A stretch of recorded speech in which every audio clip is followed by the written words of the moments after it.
Praise the Lord. கர்த்தருக்கு ஸ்தோத்திரம். இன்று கர்த்தர் நம்மோடு பேச விரும்புகிற வார்த்தை நித்திய ஜீவன் வேண்டுமா? ஆமீன்.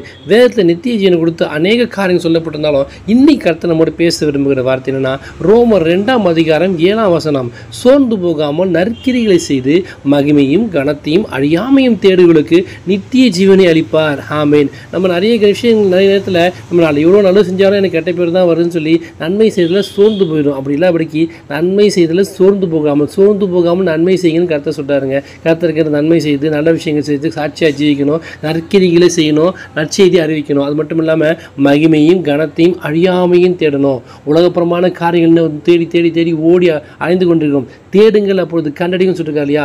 வசனத்தை தேடணும், வார்த்தையை தேடணும், கர்த்தர் சமூகத்தில் அமர்ந்திருந்த அபிஷேகத்தை தேடி வாங்கிக்கணும். அவர்கிட்ட மகிமை கனத்தையும் அழியாமை எல்லாமே இயேசு கிறிஸ்து தான் குறிக்குது. அவரே வழியும் சத்தியம் ஜீவன் சொல்லிருக்காரு இல்லையா? வசனத்தை, வார்த்தையை, அவருடைய அபிஷேகத்தை, அவருடைய பிரசனத்தை அவருக்கென்று அவர் பாதத்தில் அமர்ந்து தேடும்போது கர்த்தர் சொல்றது, முதலாவது கர்த்தரையும் ராஜ்யத்தை நீதி தேடுங்கள், பின்பு எல்லாம் கூட கொடுக்குன்னு சொல்லிருக்காரு இல்லையா?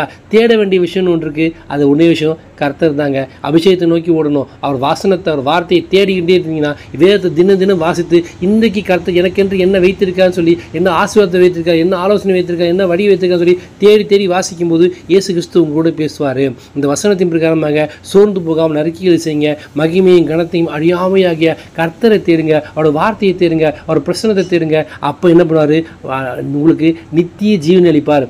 ஜீவன் நிச்சயமாக ஒரு அழிய போகுது. ஆனால் கர்த்தர் நித்திய ஜீவனை கொடுத்து நித்தியமாக உங்களை தம்மோடு சேர்த்துக் கொள்வதற்காக உங்களை ஆயத்தப்படுத்த விரும்புகிறாரு. அதனால் இந்த வசனத்தின் பிரகாரம் நடந்து கொள்ளுங்க. கர்த்தர் நிச்சயமாக நித்திய ஜீவன் கொடுத்து தம்மோடு வைத்துக் கொள்வார். ஆமென். God bless you.